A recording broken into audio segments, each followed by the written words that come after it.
হাসনাত আব্দুল্লাহর খোঁজ নিতে লোক পাঠিয়েছিলেন বিএনপির সহ আন্তর্জাতিক বিষয়ক সম্পাদক রুমিন ফারহানা। পাশাপাশি উপহারও পাঠান তিনি। বিষয়টিকে হাসনাত রাজনীতির জন্য ইতিবাচক বার্তা হিসেবে অভিহিত করেন।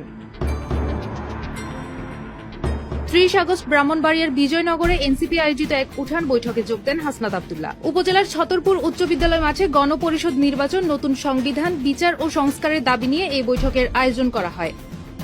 এ সময় প্রধান অতিথির বক্তব্যে হাসনাত আব্দুল্লাহ বলেন, ব্যারিস্টার রুমিন ফারহানা অনেকদিন ধরে রাজনীতি করছেন। আমাদের সঙ্গে আগে কিছু মনোমালিন্য ছিল, তবে আমরা ওনার এলাকায় আসছি শুনে তিনি তার লোকজন পাঠিয়েছেন, আমাদের কোনো সমস্যা হচ্ছে কিনা খোঁজ নিয়েছেন, এমনকি আমাদের জন্য উপহারও পাঠিয়েছেন। এটি রাজনীতির জন্য একটি ইতিবাচক বার্তা, আমরা তা সাদরে গ্রহণ করেছি।